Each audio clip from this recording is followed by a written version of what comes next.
What's up, guys? It's West. And Sophie. And if you've noticed, we are not in Indianapolis anymore. We are actually in Arizona for the Women's Final Four, and we have some awesome guests. We have Holly Rowe and Allison Feaster with us today. That's right, the Show Me Something podcast with Marriott Bonvoy checking in. Live from the bracket.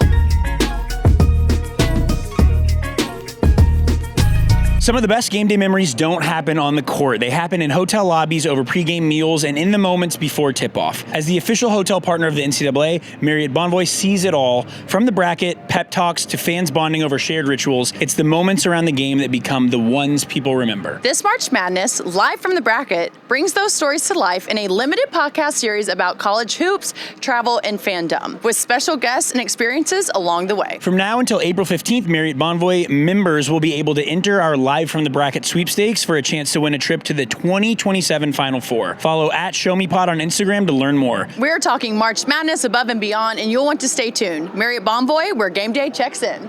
Bam!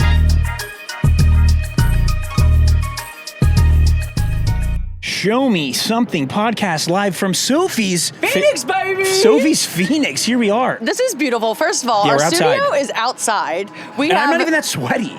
Which is surprising. We Yeah. have fans over here to the left. What's up, fans? Yo! And we're about to have some freaking awesome guests. Yes. Holly Rowe is going to show up. Allison Feaster. Allison Feaster. Whose daughter is actually playing for Yes. UConn. The city is popping, full of great energy for the Women's Final Four here. Trophy, cactuses. The mural behind us. The incredible and beautiful, magnificent mural behind us was created by the renowned Phoenix-based artist La Morena. I love that. So she teamed up with Marriott Bonvoy to create an ode to Phoenix, travel, and of course, women's basketball. Beautiful. The coloring is perfect. It's Yeah. so Phoenixy. And I love a cactus, if And we're I being love honest. that the girls' nails are painted. It makes our set a little more extra special. But here's La Morena with more. Hi, my name is Lucinda Hinojos, also known as La Morena. I'm a Phoenix-based artist, and I'm here with Marriott Bonvoy. I love Arizona. I'm born and raised here. I'm very proud of our Phoenix city. And so when they come across this mural, I want them to first be pulled in by the colors and then engage with the elements that are across the mural. And I think for little res girls seeing this, it means so much to me because I'm giving them a mural that they can see themselves in and see this journey of future potential, them that they can also too play women's college basketball. I'm so excited for women's sports in general because we're on the rise and we're getting so much noise and excitement around women's sports. And now here we are with the Final Four, women's college basketball. And this is the first time in Arizona history that we are hosting them here in Phoenix. So it's a huge deal for us.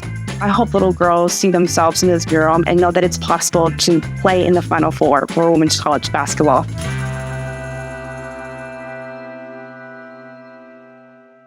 So, Final Four, we have... All one seeds. The big dogs. UCLA, we have Texas, we have UConn, we have South Carolina. Yes, we do. So I do think this year you do have the very best top 4 teams in the nation. Sometimes you get a little Cinderella story or an underdog. I think these are the best ones. And so it's going to be good. Our first game is UConn, South Carolina.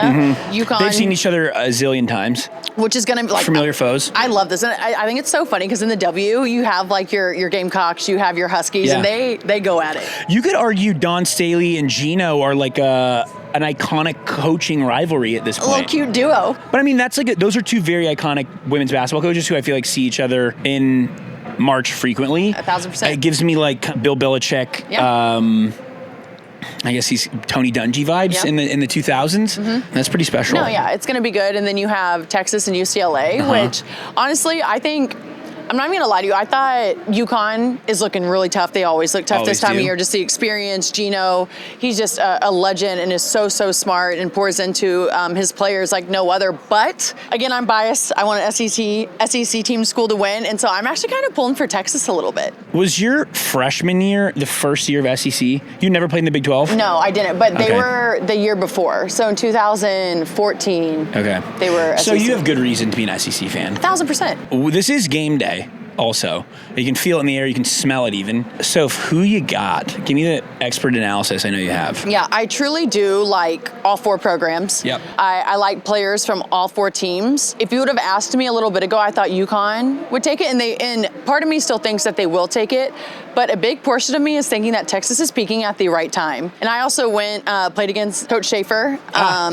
His daughter we played against, and now she's an assistant coach, so kind of a cool storyline there. But Texas is looking pretty dang good. So you think Texas wins today, and they'll see either UConn or SC? Yes, I do. I think that UConn South Carolina game, I don't even know who's going to win that. Because UConn, they are athletic, they have the IQ. South Carolina is just so athletic, and they have the experience, having Dawn Staley, knowing what she knows, and her being a player in the W, playing overseas for however long. She really knows how to pour into her kids, and so that matchup I can't even predict. Yeah, but it's gonna be fun. Sophie, this pod will be dropping after we have crowned our women's Final Four champion.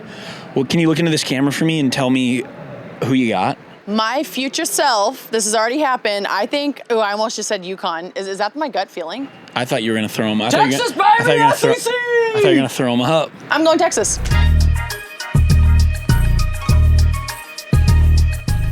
All right, everybody. Our first guest today is one of the most respected voices in sports broadcasting. Very much so. She is an award-winning reporter covering college basketball, football, softball, and some of the biggest moments in sports for over 2 decades. You've seen her on the sidelines of the Final Four, college football playoff, and countless championship games. She's known for her insight, storytelling, and connection with players. Please welcome Holly Rowe, everybody. Yeah. This was a big get. She's a busy lady, everybody. Before we hop into women's college basketball, I have a question for you. Uh-oh. You've done so many games for so long. Are they all kind of a blur, or if I were to call out a game, would you remember the moment? I remember stories. Like, I might not remember the score, but I will remember the situation or something that happened or a story I told. Like, it's locked in forever, I hope. Do you remember ninth grade? Oh, gosh. Well, you would have been 7th grade. I would have been 9th grade. Mizzou, KU. Men's hoops. God, men's hoops. Of course I do. Zaire Taylor hit a shot. Back of the rim, and then it bounced in, and Mizzou beat KU. To beat Kansas. And I did the post-game interview. The fans rushed the field. Yeah. And I asked him a question. He goes, I can't hear it. Yes. That's why she's one of the greatest. That's like that. I think everyone we watch on TV, we all have moments that like were a part of our lives, so we remember you from those moments. Yep. Yes. And I remember, obviously that game was so important, but I remember you having to be like, go celebrate, we can't hear each other. Yeah. And that to me is like my Holly Rowe memory. Oh, I love that so much. Yeah. Because that is such an organic moment that we'll never have again. Mm-hmm. You know, the KU-Mizzou rivalry was one of my favorites ever. I know they've played again recently, but kind of broke it up for a while. But I love that rivalry. One of my favorite games I've ever covered in my life was the Kim English era. Yeah, do you guys remember Kim? That team, I loved that team. Yeah.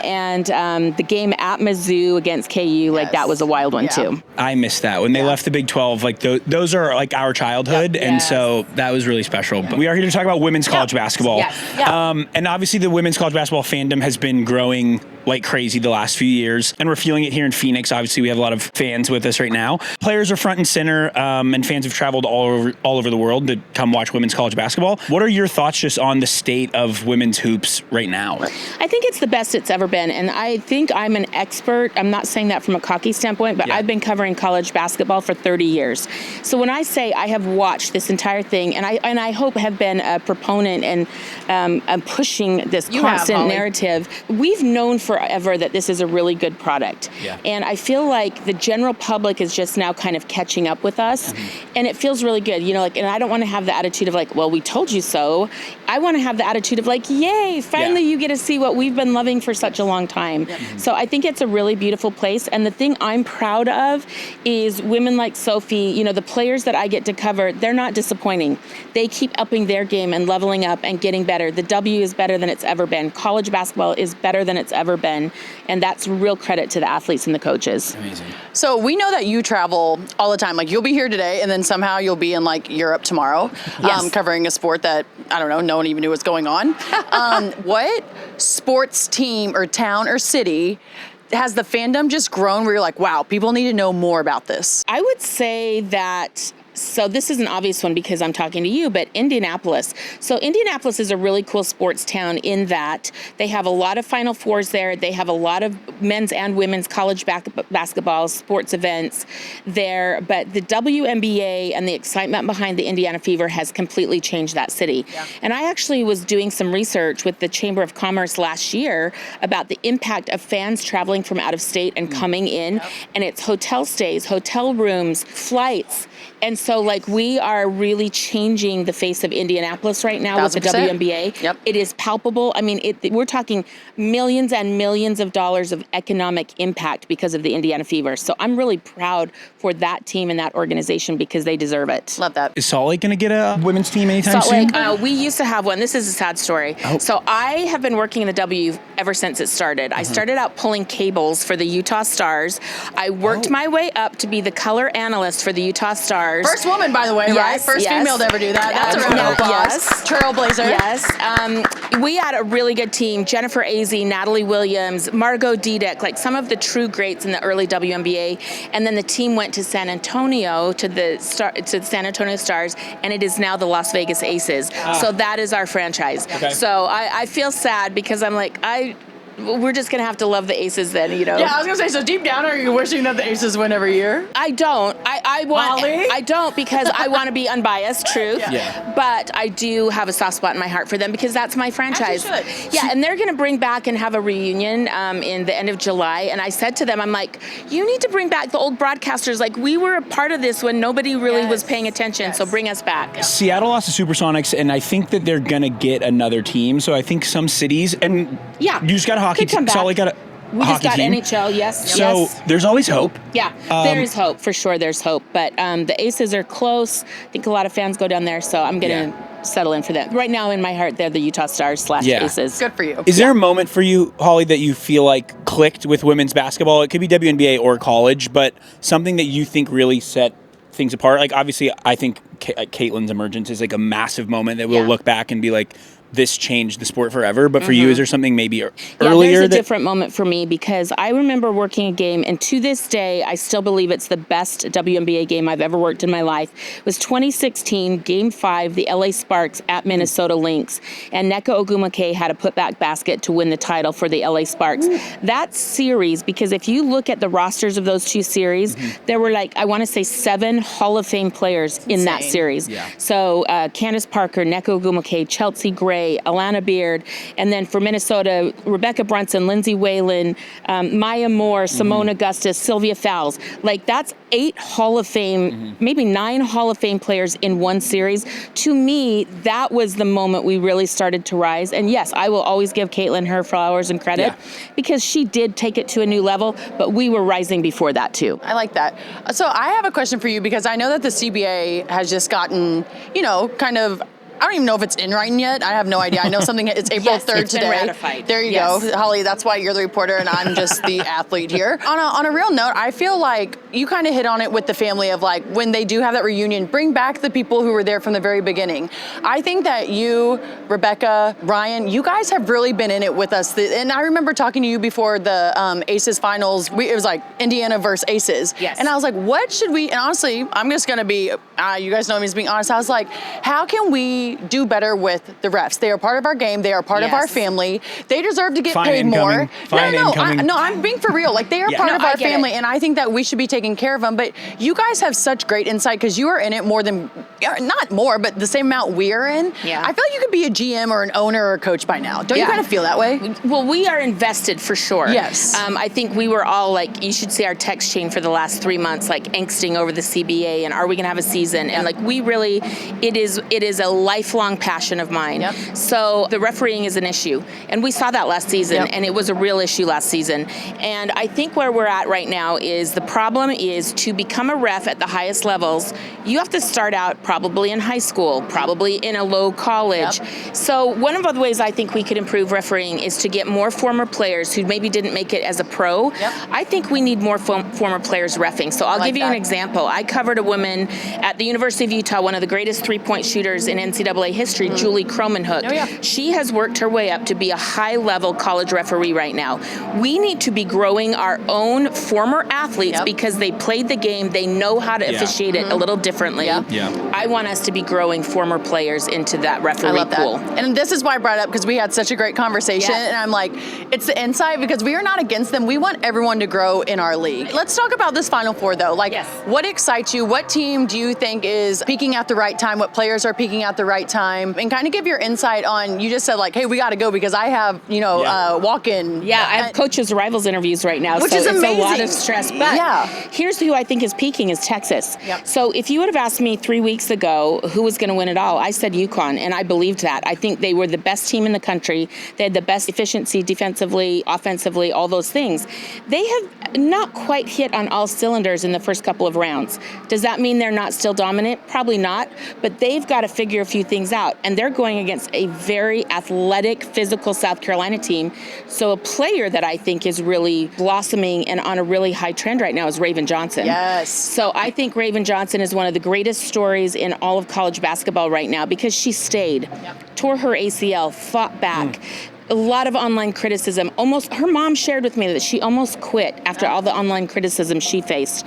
And all she's done is stay true, be resilient, and show up for her team. And she is the best version of herself right now, and I'm loving that for Raven. But Texas has momentum. Aside from, in the weeds college basketball, I'm curious if you have a moment, and this is more about Holly than it is teams or other players. Do you have a travel moment that you all remember forever, that whether that's some hotel was booked and you didn't have anywhere to stay, or a flight got delayed and you ended up in some random city and had the best night ever? How long do we have for this podcast? So, full disclosure, I am almost at 4 million miles right now on one airline. But here's what I'll say. So I know this is a Marriott podcast, but one of the reasons I really wanted to come on, other than you, was I'm a Marriott girl. I am, and I'm not just saying this. She was pointing at me. She was pointing at me. I'm just meeting you. No, we're offense, teasing. no We're offense. teasing. But I love Marriott because I'm from Utah. It's a Utah company, and so I have really tried to build points with one company. So right now I almost have 1 million Marriott points. Right, I'm insane. One hotel night away from the top level. So when I tell you, I'm psychotically Marriott girl. Wait, where do you live? I live in Salt Lake City. I live in Salt Lake City, your Utah. Home base. That's my home base. And how often are you there? Probably about a week a month, maybe. So I travel a lot because I'm covering so many sports. But I would tell you that my travel memories that have been really funny are 3 years ago, we were getting ready to have our very first ever college game day show on ESPN. First one ever. There was a young woman playing basketball that I thought was playing at such a high level and nobody was giving her any attention. And it was January. So I did an NBA game in Utah, did a red-eye flight, and I slept on the floor at the Atlanta airport. I did that last night in Miami. Oh, there we go. And I had no pride. I was like, I'm sleeping. I'm on the floor at the airport so that I could get the 7 a.m. flight to the location where I would do the interview with this young woman. And I did the first ever feature on her on first ever college game day. Who is this? It's going to be someone big. 3 months later, Angel Reese won the national championship. That's awesome. So I am really proud of that story because I had to sacrifice. I slept on the floor at the airport for Angel Reese because I believed so deeply in her and nobody was talking about her. Right. And I had the instinct and I was right. And so I'm really proud of that story because I had to sacrifice to get there. I had to truly believe in this young woman. Yeah. And I'm proud of her. 3 months later, they won the national championship. And I was like, I was onto something here. I was so proud of that. Wait, can I ask, where is it your mom? Is it your dad? Why? How do you have such a gift of storytelling? And they're scouts in basketball. They can tell a young talent who has potential. You have that, but with storytelling in the behind the scenes. Who do you get that from, and why are you so good at it? I appreciate you saying that, but I think it's just natural curiosity. I'm so curious about people. And I just, I'll see something or I'll hear something and I'll be like, oh my gosh. So I had a funny story that happened last weekend. We were covering Michigan and we were out having a walk in downtown Fort Worth, and we stopped at this park to watch the end of the UConn-Duke men's game. And so I'm with Chene and Andrea and Christine, and Rebecca was there. And we're screaming in this park at the end of that game, that shot. And so this lady comes over to me and she's like, oh my gosh, we love your work. My daughter plays for Michigan. And so she ends up telling me this incredible story about Brooke Quarles Daniels, who is 5'7", and the leading offensive rebounder on her team. No way. And I'm like, how is she so good? Why is your daughter such a crazy offensive rebounder at 5'7"? And she's like, well, her brother is 6'7", and here's video of them playing in the driveway. And so we use that in our broadcast. Awesome. That happened because we were walking down the street in the park, right? Yeah. So those are the kind of things that I live for, of like, you just naturally, curiously fall into Can things. I also give you some props? Because I think that you do stories and you find people that everyday people can relate to, and you give them hope that, like, just a little bit of hope that maybe they could do that one day.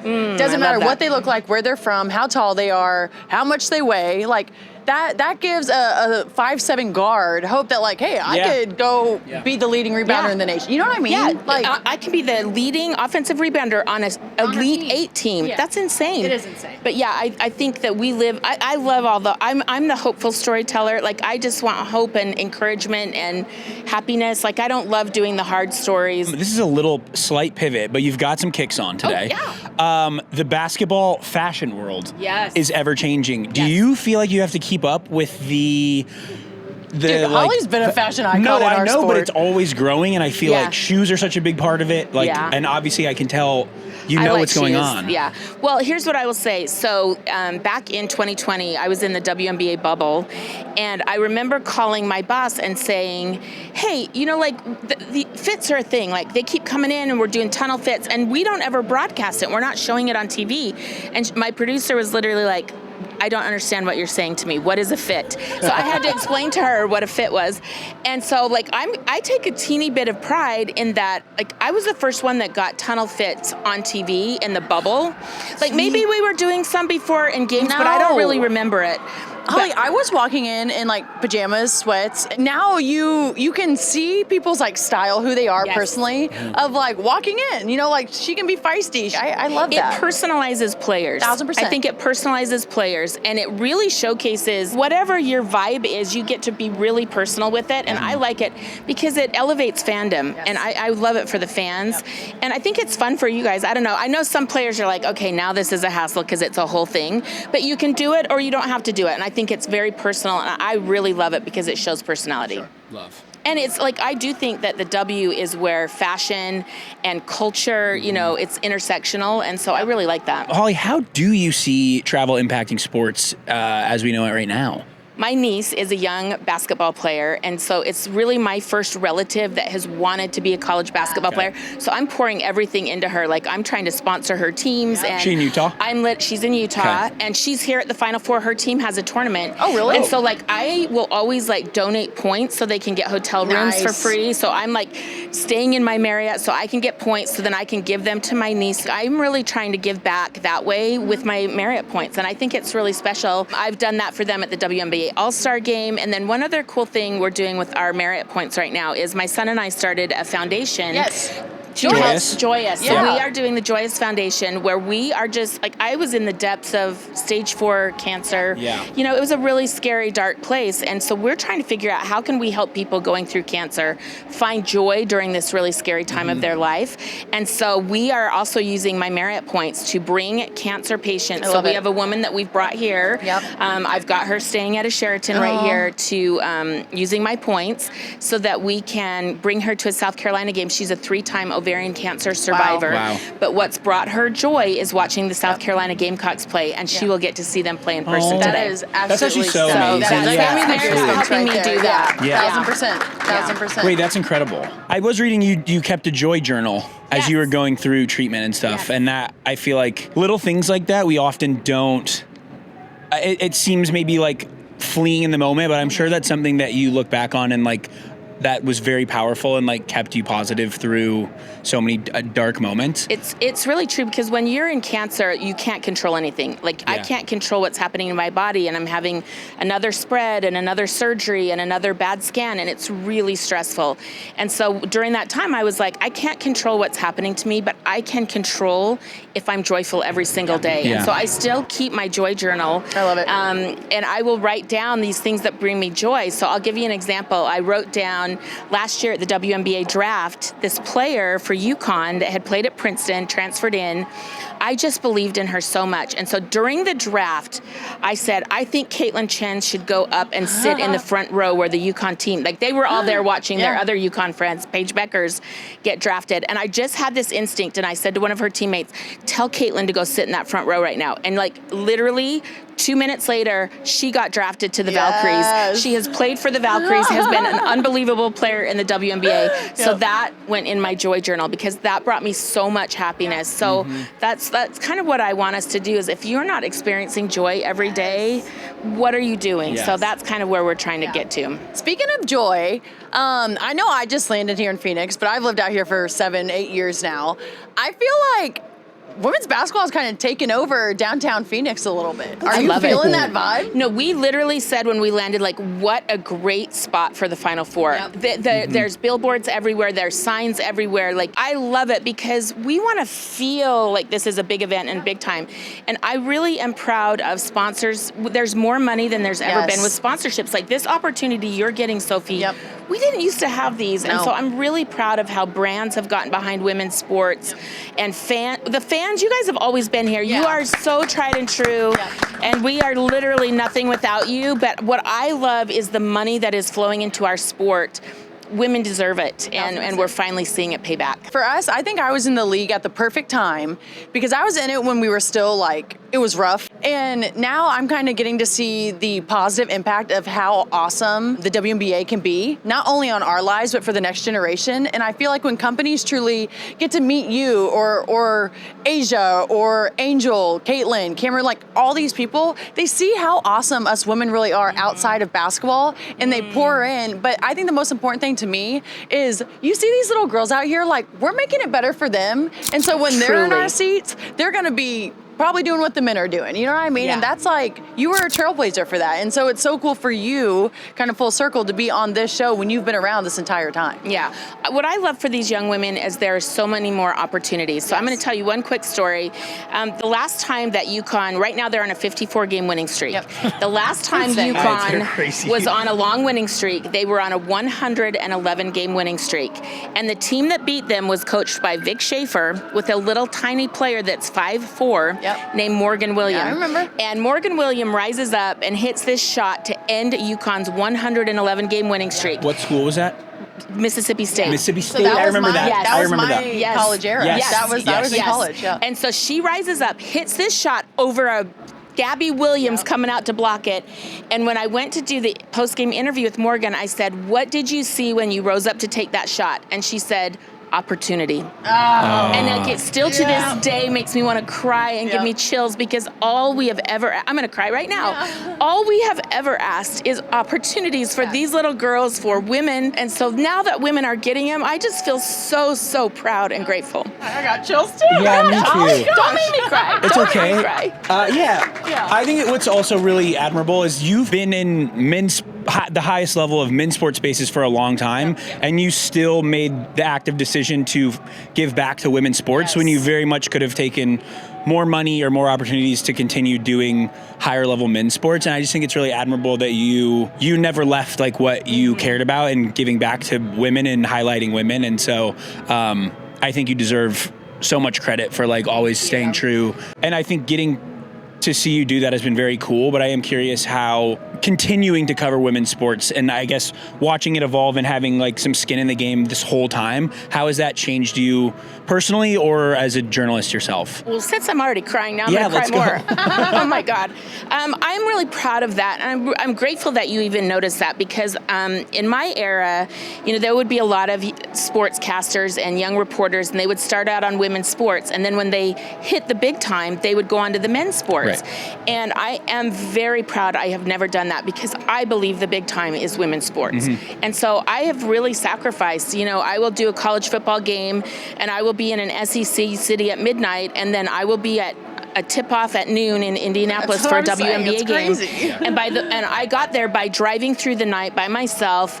Like, I have gotten there by really, truly being committed to women's sports. But it's more than that. It's like, I'm that little girl that wished I had these opportunities. You know, like I played every sport growing up in basketball, in high school, but I didn't have the opportunities in college that people have. And so really, I am that little girl that I am covering these sports for.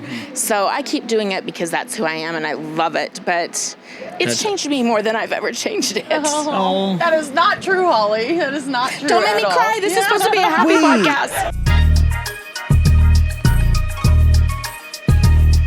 All right, guys, real quick, we're going to do the perfect travel play, okay? We're drawing it up, late second timeout. I have a board of the 50 U.S. states here. Actually, no Hawaii and Alaska, so we got the continental 48. And we're going to draw our perfect road trip, okay? 4 cities. Mark them down. It could be about sports. It could be sightseeing related. It could be about food. You let me know. 60 seconds. Let's get into it.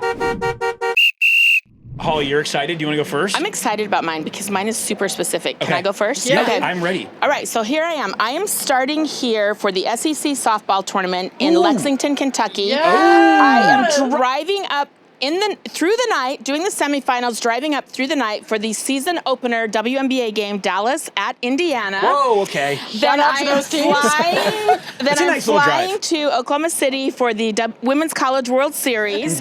Then I'm going to Salt Lake City, Utah for the very first ever AUSL pro softball debut for the Utah Talons. Wow. Before I take a vacation to Italy in New York, and I'm flying to Italy, so that is the very important arrow out. Okay, beautiful. And this is a true story, and I didn't even know I was doing this. I am staying in only Marriott properties in Italy. I'm going to the Lake Como Edition, the St. Regis in Florence, and the St. Regis in Rome. You're a true one, Can I Holly. give a shout out to landlocked states? The coast, guys, coasts are overrated. I know people only care about the coast. You live on a coast. But I still am from Missouri and everyone knows it, you know? Coasts are not overrated. I love California, too. But I'm just saying, a lot of people would do Florida, California, and that's a very I'm all sports-centric. central. Okay, I here care we go. about the sports. Here's mine, guys. Okay, I started in Seattle because I was thinking Pacific Coast Highway because it's a great road trip, but then I realized I'm not going to get a lot of sports on the coast of Oregon and Seattle Northern has California. a lot of good sports. But Seattle's a good sports city, so we're going to start there. We're going to drive through Lake Coeur d'Alene and end up in Bozeman, Montana for a little Montana State I've heard Bobcat that's football gorgeous. game. That's where your boy went to undergrad. Then we're going to drive straight down through the Rockies to Holly's hometown, Salt Lake City. Let's go. Also a reality TV capital of the world, but I know. which people don't know I about. have details. My hairstylist does the hair for the Real Housewives of Salt Lake. Yeah, see, I knew Holly would have some thoughts. Can we have another hour? And I we have can watch- details. I have details. We can watch NHL hockey and Yes, pro Utah softball. Mammoth. Yes, AUSL Utah Talons. And yes. check in with Holly if she's got any time off. And then we're going to go one of the worst drives imaginable, I-70 straight through Colorado and Kansas to Kansas City. We're going to get some barbecue and watch the Chiefs revamp their dynasty. Yeah. Well, your guys' this is very Sophie driven. Okay. So they didn't put on here. I don't know if you guys can see, fans, but I'm starting in Hawaii. Oh, we should have thought of it's that. not on there. We should have thought of that. Yep. So I'm gonna go there. A little island life. That's right up my alley. I'm gonna go straight up to Columbia, Missouri to get some booches and some barbecue. That's where I'm from. It's where my family's at. I'm going to Nashville to listen to some country music, maybe meet a cowboy or two. Okay. And then I am going straight down to Florida to get a tan. Wow. Okay, Are you any sports, or you're avoiding sports. avoiding No sports sports. the whole This is her time? time off. Yep. Okay. That tells you how our brains are different. Like for my time off, I'm like, I'm going to all the sports. Yeah. No, I'm hitting family and beaches. I've done the Columbia it. to Nashville drive a lot of It's not times. bad. It's not bad. It's not bad. 6.5. Okay, speaking of which, I was doing a speaking engagement years ago, and I was in Columbia, and these 2 women came up to me and really bent my ear for like 30 minutes, and it was your mom and an maybe aunt? your grandma. Oh yeah. Yeah. No, not them. Miss And Paula. they were sending me pictures of when they used to play, and they were yeah. so cute, and I was yeah. obsessed, and I love them very Yeah. much. So Holly, please did tell you them know hello. the University of Missouri women's basketball team at one point had 4 starters from our high school? Oh my gosh, that's Yeah. amazing. Yeah, my freshman year. It was Yeah. fun. Pretty Yeah, special. yeah. I love Speaking that. of Nashville, I thought we were going to get a team. I was so hopeful we were getting a team in know. Nashville. I feel like it could still happen because Candace Parker had a group put together there. And I was literally like, if she gets a group, then I'm going to retire and work on that team. Well, but I think that'll, we'll have more expansion. I hope so. Kathy has said that they want more expansion by 2028. So nice. I think we'll see more. We'll get there. Come on, Nashville. Holly, before we go, you had one more story for us. Oh my I wanted gosh. to tell Okay, us. so we were talking about travel and hotels and everything. So my son and I love to travel together, and we went to the Olympics. How old is he now? He's 30 now. 30. I talk about him like he's 12, but he's 30.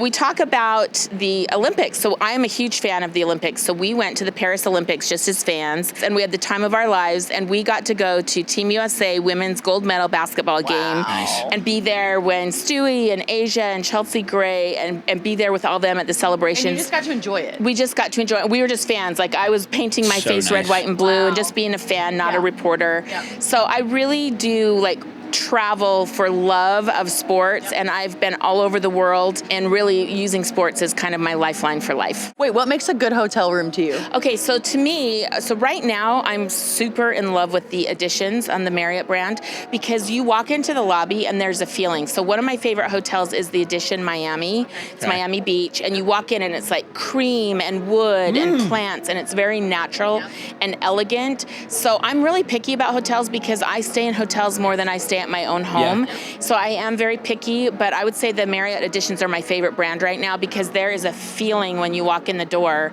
So I'm really excited to go to the one in Lake Como. I think it's going to be gorgeous. That's so Lake Como, Italy. So awesome. Then I also just stayed at the St. Regis in Chicago. Oh yeah. I'm obsessed. Stunning. Yeah, that Have you ever great. stayed there? Yeah, oh it's my great. God. It's nice that despite how much you do travel for work, that you can still find time to because when you're in an airport, not by choice always, it's a daunting idea to want to book your own plane tickets, but it's good that you're still finding time to visit places that you want to see. Yeah, the second I don't have a game, I book a flight. So I'm like, oh God, I can finally do something I want. Let me book a flight to this game. You're not a homebody. No. Is your son in sports? He's not. He's an actor. Oh, is he really? Yeah, he's an actor. He was actually in the Kurt Warner movie, American Underdog. Did you ever watch that movie? I watched that movie. My son is in that movie. There we go. Yes. Where does he live? New York. He lives in New York. New York City. Okay, nice. Yeah. Have you lived in any other state that isn't Utah? Or I've lived in LA. When I was doing my cancer treatment, I was getting treated at the UCLA Medical Center. So I lived in LA for 4 years, and then I lived in New York for 4 years. Oh, nice. Wow. So, Holly, you're the best. Guys, we, for the first time on this podcast, laughed and cried. Oh my gosh. And so that feels good. No, that's so awesome. And it's nice to ask someone questions and let someone share their story who is often sharing other people's stories. Oh, and so that's that's nice. so cool. And we thank you very much. Well, thank and you. You're going right back to work after this. So. I'm going to work right this minute. I'm formulating my questions right now, the arrival interviews for Coach Don Staley and Gino Urayama. Boom. So I'm excited. I think we're going to get 2 really good games. I will be really surprised if these aren't 2 very competitive games. I think we have the 4 best teams in the country. So I'm really excited. And I just want to compliment you guys because I really enjoy your show. I watch your show and I think it's so fun. But in my head, I've been like, who the hell is this guy? And why is he on with Sophie? High school friends? Yeah. But you do a good job. And Thank you really know worked stuff. for Complex. Okay. You I worked worked at for Bleacher Report for 4 years, and so Okay. I've been doing interviews and producing and stuff for a long time, well, so this all works. He's very good Thank at you. it. Your show is so fun and Thank so you. cute. Yeah. Aw. But this is my first time I've gotten to interact with you, so I Wait, just say love. I'm proud of you. Yeah. You're doing a great job. I appreciate that. And you're a part of my childhood core memories, all the Mizzou Literally, you're games, part so of that's all awesome. of our core I memories, really Holly. love that Yeah, I'm yeah. in your childhood core You are. memories. Yes. Thank you for coming. You guys. Thanks, Thanks for Holly. having me. Allison Feaster has played and traveled all over the world and is a lifelong athlete. She's an executive for the Boston Celtics and the mother of an NCAA star athlete and an advocate for the power of sports. She was a part of the first 16 seed to beat a 1 seed. I knew you beat a 1 seed, but I wasn't sure if it was the first one ever. Actually, only on the women's side. Incredible. What? Only. Incredible. When Harvard beat Stanford, what was it, 1998. 98. She went on to play in the WNBA for the Sparks, the Charlotte Sting, and the Indiana Fever. Come Shout on now. out. Now she's here with us in Phoenix for the 2026 NCAA Women's Championship, where her daughter, which is absolutely amazing, full circle moment, Sarah Strong, who was just named the AP Player of the Year as a sophomore at UConn. That is crazy. Absolutely insane. But I do have to say one thing. I keep having nuggets before we hop into everything. That's fine. I covered the McDonald's All-American game in Houston. Yeah. Would have been 2 years ago? Yeah, 2 With years Sarah. ago, And yeah. so we did fun social content and stuff with her. So I actually got to hang out and meet Sarah 2 years ago. Did you, in the moment when you guys were the first 16 to win, did it just feel like, obviously it's a tournament win, it's a bigger win than normal, but did you know in the moment like what you had done? Or was it like, oh, big win, let's keep it moving? I think we were cognizant. I think the grainy, barely color video that they show every year during the tournament, you can see my teammates just losing it. We knew it, that it would reverberate almost 30 years later. No, because it's just not, hasn't been done on the women's side, and it's just... it's only done twice on the men's, twice too. in the men's, so it's not that common. But I feel like the women's side, there's such a huge difference between a 1 seed and a 2 seed.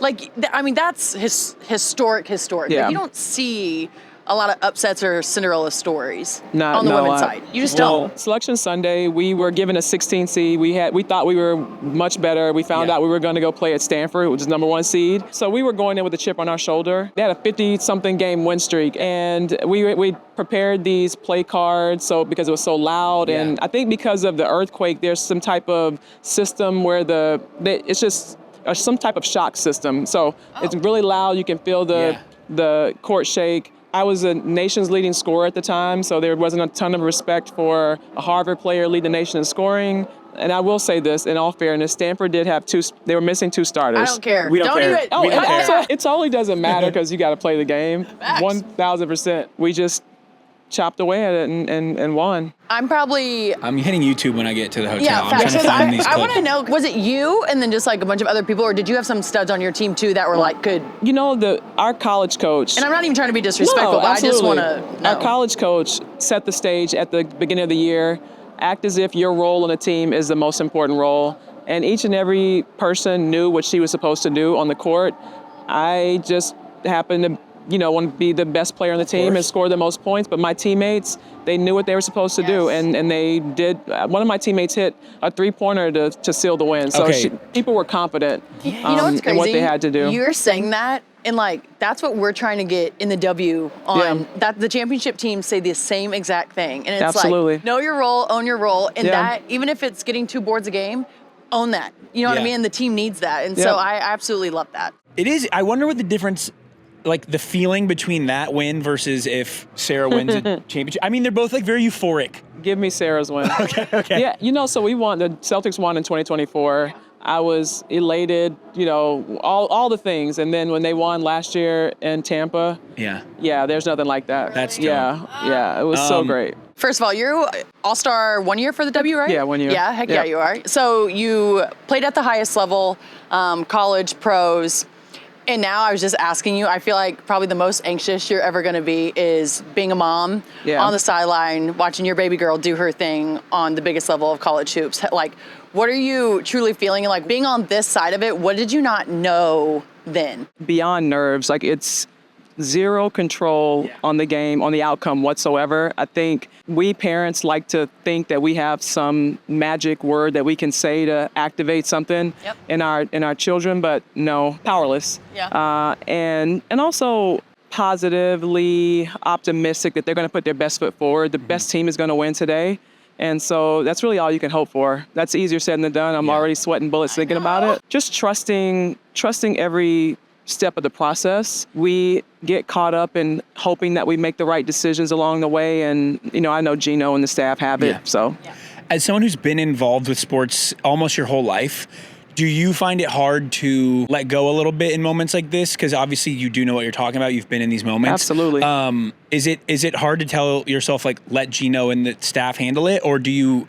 It's easy to just be a mom. She's calling Gino. Hey, you need to be on this defense. You need as someone who knows what's going on and as a mom, like I think we've gotten to a point this season, especially, and looking back at last season, like her phone was off before the Final Four, and we couldn't get to her anyway. Wow. And when she came out, and to see her with that level of focus and just preparedness, like they know what they're doing. So I'm definitely not one to push up on Gino like that. You've been around the game forever, still are with the Boston Celtics, which is huge, not only for just being in the NBA, but as a woman, trailblazing for people who might want to do that when they're done. What do you kind of see in this generation of players that maybe you didn't see when you were playing? And when, like, what excites you about even the next generation after Sarah's done with college? I'm excited about this next generation, and I can tell you, even the generation that's killing it now, you guys, and I include you in there because you're an active player, multi-hyphenates, if I can use that phrase. You guys are so good at so many things,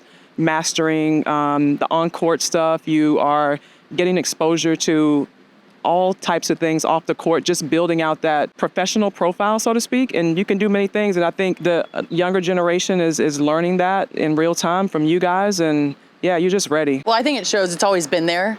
I think maybe it's just the platform, the opportunity. Right. Social media is a good thing, can be a bad thing, but I think that's helped bring a lot of opportunity and eyes to our sport. But I think you are walking proof that the resume of us being more than just an athlete have always been there. Yeah, it's a different type of hustle. Like, facts. We definitely had to hustle back in the day to, Yep. to get what you guys are now getting. Very well deserved. Obviously, we've talked a lot of women's basketball and women like players and people involved in the WNBA, but as someone who's in the NBA, what do you feel like you're trailblazing as someone who you aren't in a women's field, you're in a men's field, but being a woman in such like a high level male-centered like office, what are you most proud of as far as being a woman in that space? And I say this with the utmost humility. Yeah. Like, if you're in a role like I am, if you're in a space that's male dominated and you have some influence, you have to leverage that influence to open doors and provide exposure to the underrepresented. And I'm really proud that I embrace that role. Yeah. I want young women, young girls to know that there is a place in men's sports for them. Yeah. Because there's certainly a lot of men in women's professional sports. So we want to make sure that there is just that exposure.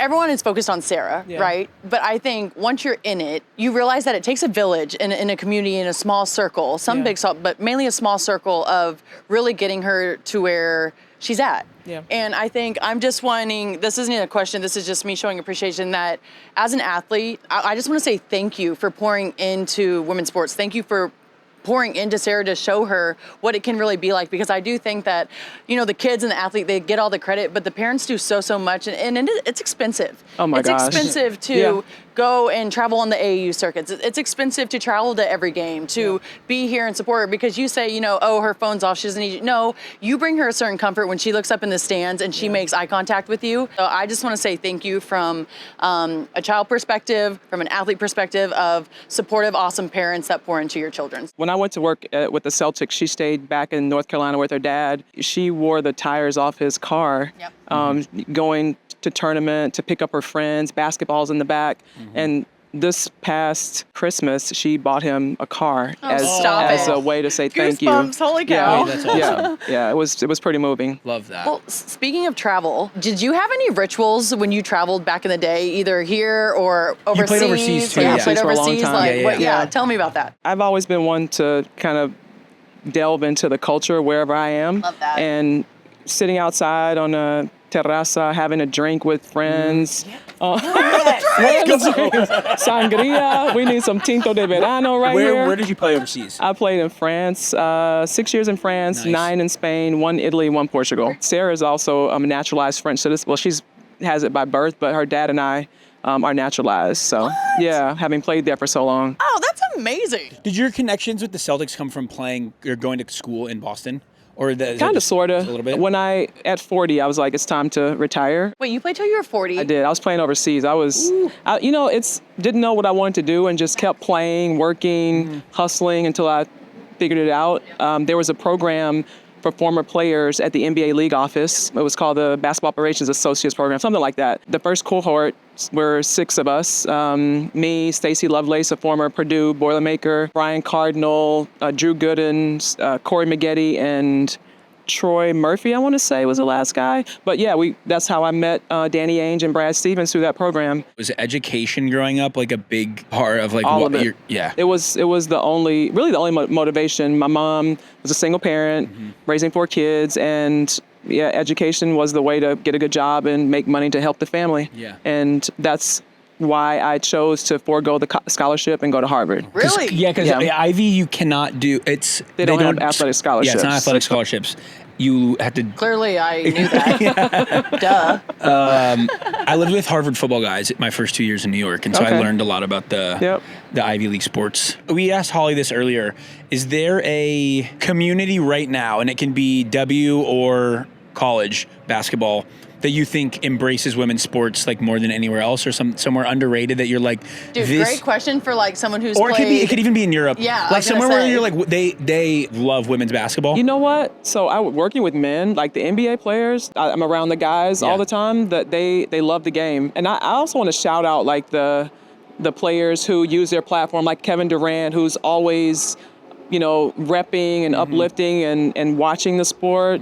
Kobe, may you rest in peace, with the orange sweatshirt. Like that was a watershed moment for the game. And so I would call out the NBA players. That's awesome, actually. That's a really good answer. You know what's funny, and I know you clearly just said this, but to piggyback off that, we know that those guys support us. I mean, you're behind the scenes with those guys, but you also have played yourself. What do you feel like you have seen change the most in the women's game since like you played to now? The amount of resources available, I think that's the obvious thing, but the women today are just, they don't have to work 2 jobs. You can dedicate your livelihood. Your livelihood is basketball and being a professional and honing your craft. What is something you have like told Sarah in order to like help her? Like what's your pieces of advice to her? Because you've been in her shoes. I tell her she has to trust like the work that she puts in. If you're in any role, your confidence might waver at times. You have to trust that the little daily deposits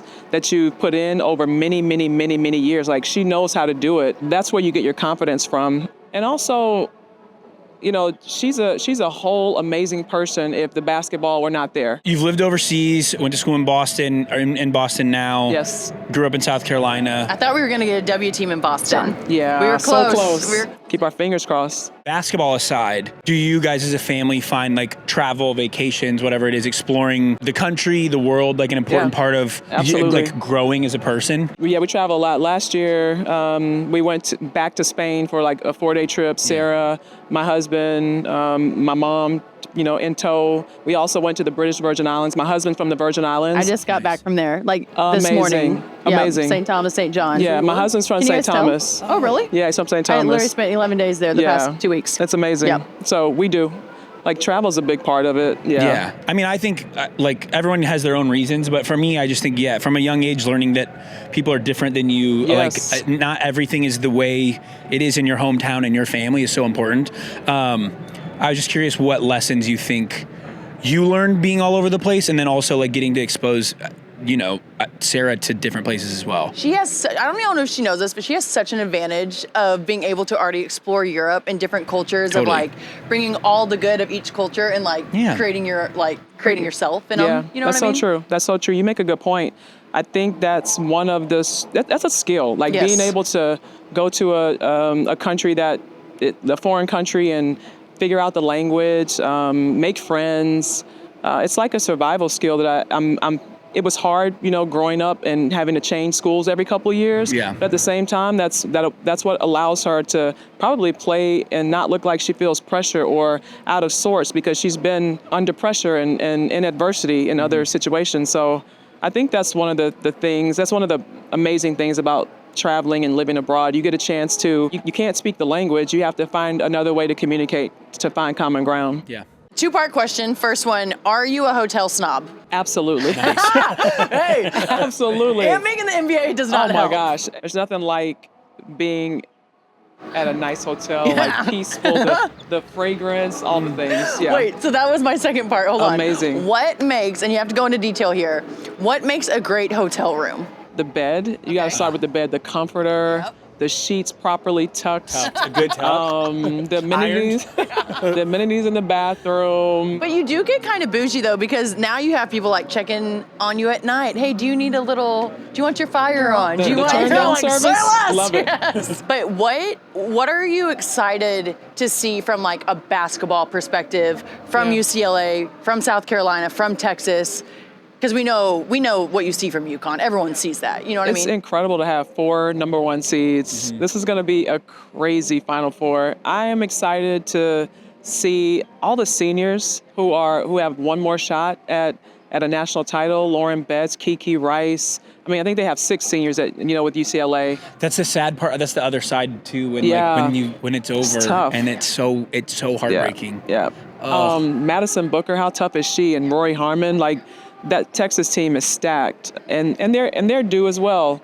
And then you turn to South Carolina, and I mean, Dawn is a former teammate of mine. She's probably one of the teammate I admire the most. Mm-hmm. And yeah, here we go again against South Carolina. So it's going to be a great Final Four. We were talking earlier about how the Gino-Dawn Staley matchup is kind of an iconic March rivalry. Like that's almost equally the storyline, or as an important of a storyline as like the teams playing. Is those two have seen each other so much and are so storied. Like, if you had to give advice to parents or players in the situation of where college sports are today, what advice would you give these kids that, maybe they are freshmen and they're not getting the stardom that they thought they would? Like, what's it mean to stay? What's it mean to maybe go? Yeah, that's a tough one. And I think and let me just say at the outset, it depends on the family and the player, the situation. Each situation is unique.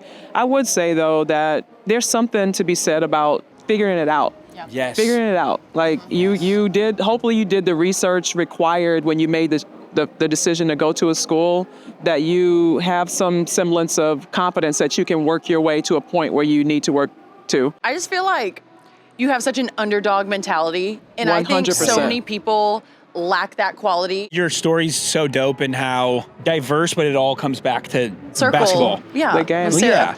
But Harvard, UConn, like Europe, it's all very cool, and it fits like what we're trying to cover today. And so we thank you for pulling up. Yeah. Thank you guys for having me. This is so dope. It was sick. Thank you.